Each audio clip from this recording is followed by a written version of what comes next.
Good morning, guys. So this Nigerian guy residing in South Africa made a post, and the caption says, "I am scared to go back to Nigeria. Over 1 month now, no electricity, but there's electricity every day in South Africa." You can read the caption by yourself. Now, his emotion is understandable. Without a doubt, nobody will be happy to go back to darkness. But you cannot overstay in another man's country over lack of electricity in your home country. It is not lawful. And South Africans are not happy with Nigerians residing in South Africa at the moment. So it is dangerous to overstay in South Africa as a Nigerian in 2026. And again, South African law enforcement agencies are not going to take it lightly with you as a foreign national overstaying in South Africa. So please do yourself a favor and come back to Nigeria. You know the saying in Nigeria, no place like home, and Nigeria is the most beautiful place to be if you have money, which is quite unfortunate. I mean, why do you need to make money first before you enjoy your home country? But I digress.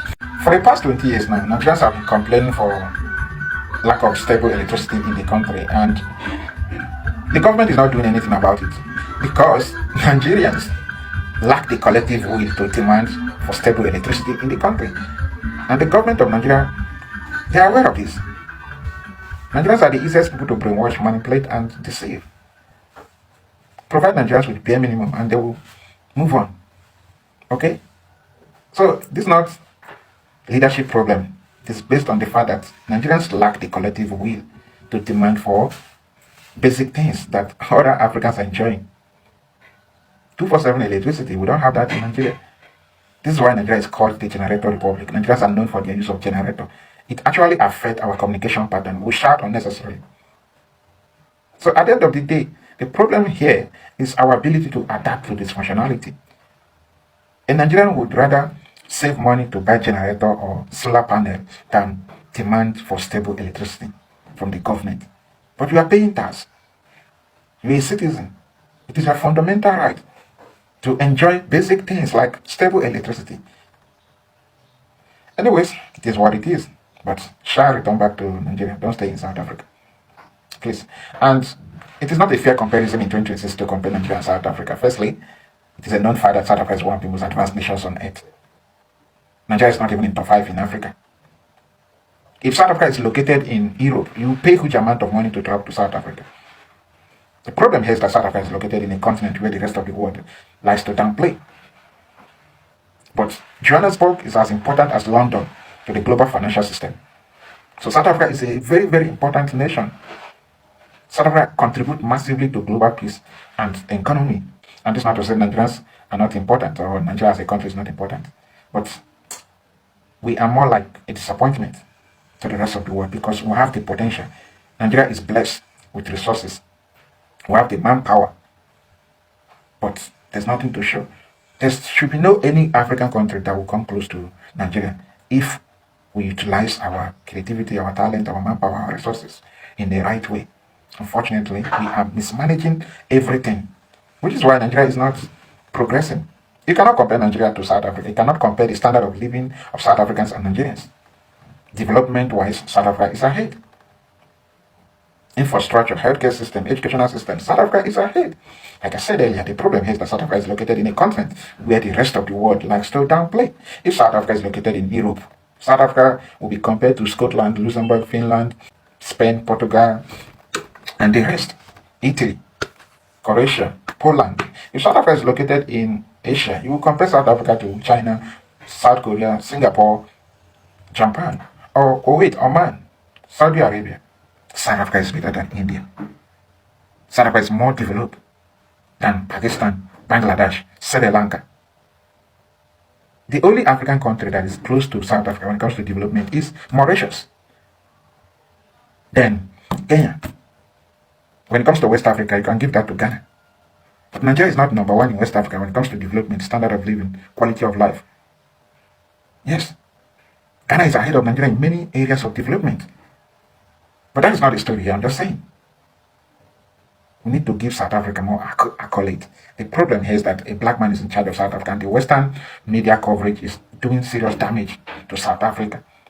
They highlight the negative aspect of South Africa on daily basis because a black man is in charge of South Africa. If a white man is in charge of South Africa, you'll be hearing praises from the Western media coverage on daily basis about South Africa. But because a black man is in charge of South Africa, they do their best to highlight the negative aspect of South Africa because according to them, some psychopathic white guys do not believe that a black man can lead. So in every country where a black man is in charge, the West will do their best to downplay the achievement of that nation because a black man is in charge. It has to do with race. Anyways, if you're coming across my page for the first time, click the follow button and thank you for watching and stay blessed. Guys, sifike njani ukuba sibe ne-15 illegal immigrants eSouth Africa, like ikota ye-population yabantu basemzantsi, because thina sibayi 62 million, bona bayi-15 million, so bebesiya ku-30, babeyi-half. If it was not for i-revelations ezenziweyo ngu-Mr. Schreiber, I would say, I don't know, but I think Mr. Schreiber inithe revelations azenzileyo since e-occupy la office. Hence ewe bezikhona i-developments bezisenzeka ngendaba ye-immigration party, bengekho mntu laa mntu laa nto inqandekayo izama ukuphungula umonakalo wenzekayo. At least ngoku kugxothwa abantu abayi-50 immigration officers kuthiwa bezizenzela zisenza i-corruption, bengafuni nopromotwa because bebesitya i-side hustle yabo ibistrongo, beqhuba imoto ezirayithi. So kugxothwe 50 yabo, i-38 under investigation, and ke ngoku bathi there is at least i-progress because bazabashifta, bazabarotata, bazabaqasha, and bazawusebenzisana nezinye stakeholders. So there is at least hope xa izinto zimane zirevilo, and we need to act and be persistent. Here it is, guys. I am saying this again. You have to evacuate for you to clean the inner city, for you to bring it to its glory. Yes.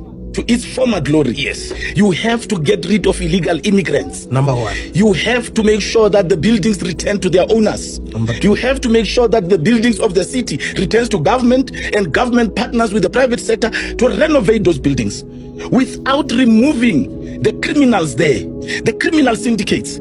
You will never clean the inner city. I don't care what to do. I mean, and look what happened to DJ Warras. Look what happened to our brother. I don't care who says what. We saw that on Monday, one of the accused is from Mozambique. That was involved in the killing of DJ Warras. So we are standing. I don't know what's wrong with our government.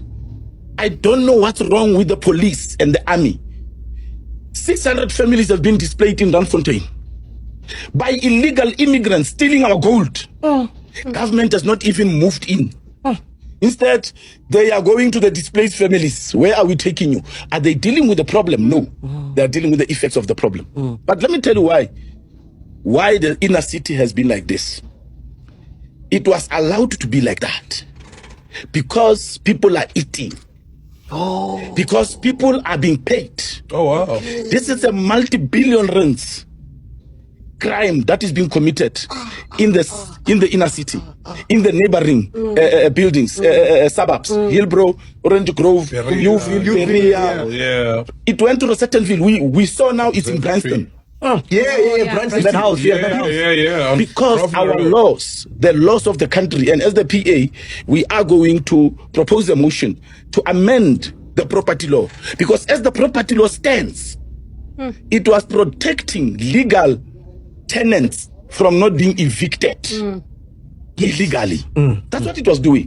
The criminals took that particular law and they said, we will hijack buildings and nobody will evict us because we'll go to court. Then NGOs were set up that if you ask these NGOs, where do you get money to go to court so quick? You will find, and this is what I was told by people who work with them, that some of these NGOs are funded by the hijackers of buildings. Yes. That is why they are on a 24/7, 365 days speed dial. They're not retaining. You go in, they are at this building, same time. The documents are forever ready. They just put the address straight to court. So you need to fix the system. You need to fix the road. You need to clean the buildings. You will clean the inner city. Unless you do that, my brother, I will fix the roads in the inner city. They will be rotten tomorrow because the people who are there don't care. Look at Soweto, how clean Soweto is. Look at Alex. Wait. Up there, West Bank. By the new houses. Yes, look how clean West Bank used to be. But go there now. After illegal immigrants infested Alex. No, man, those are not living conditions, bro. Look at Cosmo. People shouldn't be living. Look at Cosmo. Yeah. Look at Deep Slot. Wherever there are illegal immigrants, there's filth. What they do in their countries, they're bringing in our country. So you have to get rid of these people. We are not saying all foreigners must go, but illegal foreigners must go, my brother. Zimbabwe, next door here. deported illegal immigrants from Malawi and other countries up there, because they understand. There's a Zimbabwean minister who said, or is it a minister or a commentator? But he said, there's no economy that will grow with illegal immigrants in the country. So you do mass deportations? My brother, when we say Abahambe, it's not a slogan. It's a commitment that we are giving to South Africans. How are you going to do that? How are you going to achieve that? You've got the army, you've got the police. You know where these people are. You surround the place, passport, dololo, van. Passport, dololo,